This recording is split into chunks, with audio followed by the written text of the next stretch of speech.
अभी हम आ रहे हैं, फाटा के तालिब इल्म परेशान।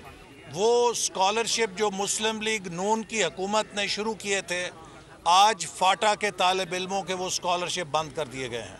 वो गवर्नर हाउस के सामने धरना देकर बैठे हुए हैं। पाकिस्तान की यूनिवर्सिटियों की फंडिंग बंद हो गई है, यूनिवर्सिटियों के फीसें दुगनी हो गई हैं। ये पाकिस्तान के मुस्तकबिल से खेला जा रहा है। आज कश्मीर किधर गया है? वो कश्मीर जिसके लिए हमने इतनी जानें कुर्बान की, तश्तरी पे रख के भारत को पेश कर दिया और उन्होंने उसको अपना हिस्सा बना लिया। और आज हमारी हुकूमत कहती है हम भारत से हर कीमत पे गैर मशरूत बातचीत करेंगे। गोया के वो जो भारत ने कश्मीर पे कब्ज़ा किया है वो वापस लिए बगैर अब आप उसके साथ बैठने के लिए तैयार हैं, तो आपने भारत के कश्मीर पे कब्ज़े को तस्लीम कर लिया है। ये दुनिया की 7वीं एटमी ताकत की इज्जत दुनिया में रह गई है। 1997 में नवाज शरीफ ने पूरी इस्लामी दुनिया के सरबराहान को पाकिस्तान डे परेड पर इस्लामाबाद में ला के बिठा दिया था। ये इज्जत थी पाकिस्तान की। आज पाकिस्तान के साथ कोई खड़ा होने के लिए तैयार नहीं है।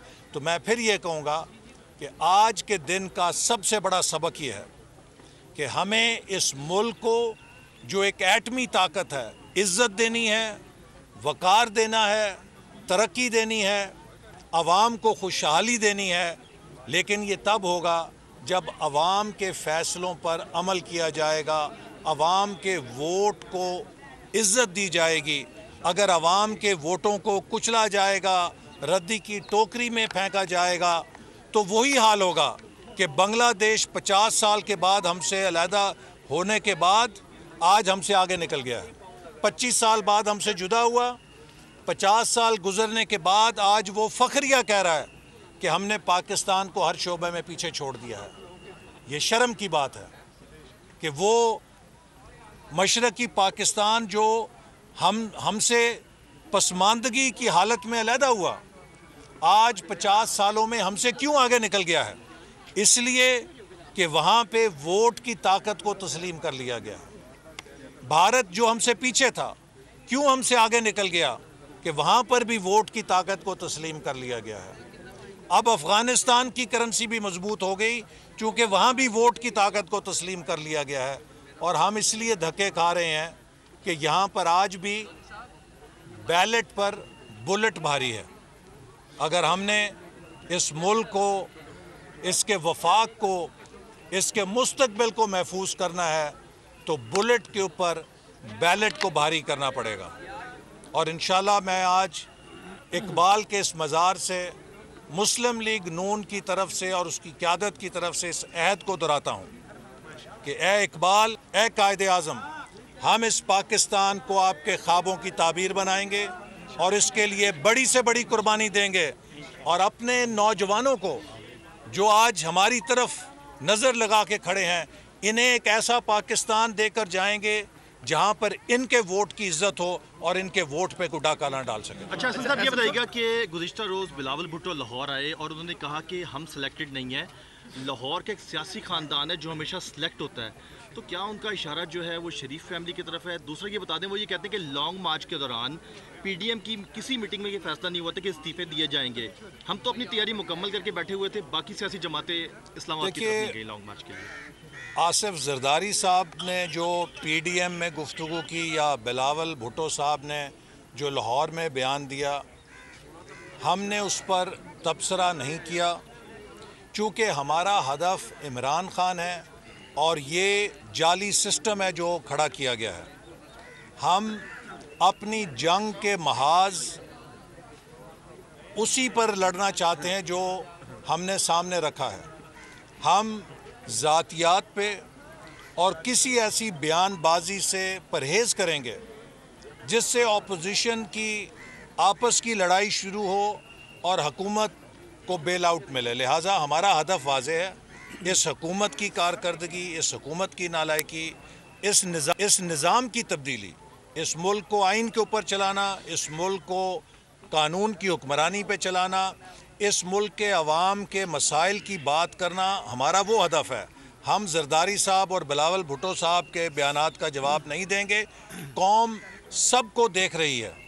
आज जिसने भी पीडीएम की या अपोजिशन की जद्दोजहद को नुकसान पहुंचाया उसे ये कौम माफ़ नहीं करेगी। बांग्लादेश इसलिए निकल गया कि हसीना वाजिद के सिरे महल नहीं है, खालदा ज़िया का पाक लेन में फ्लैट्स नहीं है, महल नहीं है, तो यकीनन ये भी तो एक आंसर है ना कि करप्शन। देखिए, अगर आप ट्रांसपेरेंसी इंटरनेशनल की रिपोर्ट निकालें तो उसमें बांग्लादेश करप्शन के अंदर पाकिस्तान से बहुत आगे है। अगर आप एशिया के अंदर करप्शन की रिपोर्ट निकालें, रिश्वत खाने की, तो इंडिया पाकिस्तान से बहुत आगे है।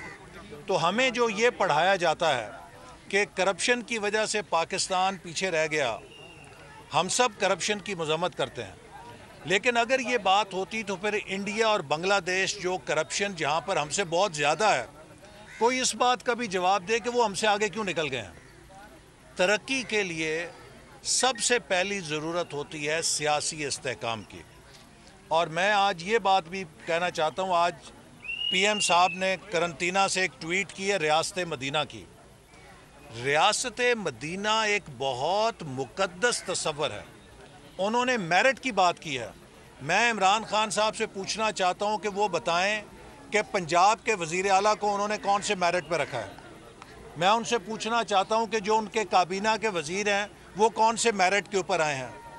ये मेरिट का आप लेक्चर ही दे सकते हैं, अपने घर में देखें, अपनी हुकूमत में देखें। वो जो शुगर के माफिया हैं जिन्होंने 55 रुपए से 115 कर दी, वो सारे काबीना के अंदर बैठे हुए हैं। तो ये सिर्फ वाज दे के, लेक्चर दे के हुक्मरानी नहीं होती। हुकूमत अगर हमारी करप्ट थी तो मुझे बताएं इमरान खान साहब कि हम चोरों और डाकुओं की हुकूमत में 5 साल चीनी 55 रुपए कैसे थी। ये जब से हाजी ईमानदार आए हैं तो 115 रुपए हो गई है। हम चोरों और डाकुओं के ज़माने में तो आटा 35 रुपए 36 रुपए किलो था।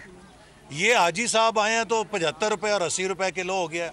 तो फिर कौन हाजी है और कौन डाकू है, खुद फैसला करें। तो आवाम को बिजली का बिल किसके दौर में सस्ता था? कभी चोर और डाकू के दौर में बिजली सस्ती नहीं होती है। सामने देखिए, तो आज किसके ज़माने में बिजली का बिल जो है लोगों के ऊपर एक मिसाइल बन के गिरता है हर महीने में। रोज़ बिजली महंगी, रोज़ गैस महंगी। तो किधर गई वो करप्शन जिसका वो कहते थे हम ख़त्म करेंगे? अगर वो करप्शन ख़त्म होनी थी तो फिर बिजली सस्ती होती, गैस सस्ती होती, आटा सस्ता होता, चीनी सस्ती होती, सब्ज़ी सस्ती होती। अब तो जो तेल खाना पकाने का है वो भी 300 रुपए किलो हो गया। जो मुर्गी है वो भी 300 रुपए किलो हो गई है। कभी सुना था पाकिस्तान में? ये बताइएगा, सेनेट इलेक्शन के लिए बिलावल साहब जमात इस्लामी के पास गए हैं अपोजिशन के लीडर के लिए, आपके पास कितने फिगर्स हैं अपने सेनेट इलेक्शन? देखिए, जो सेनेट में लीडर ऑफ अपोजिशन है उसके लिए पीडीएम की सतह पे फैसला हुआ था कि पीपल्स पार्टी चेयरमैन का इलेक्शन लड़ेगी, जेयूआई डिप्टी चेयरमैन का उम्मीदवार देगी और leader of opposition Muslim League नून देगी। हम उम्मीद करते हैं कि पीपल्स पार्टी ने जो इत्तफाक किया था वो उसका एहतराम करेंगे। अच्छा सर, ये बताइएगा कि मरियम नवाज मुस्लिम लीग नून के रहनुमा एहसन इकबाल मीडिया से गुफ्तगू कर रहे थे, आपने बराह रास्त मुलाहिजा किया।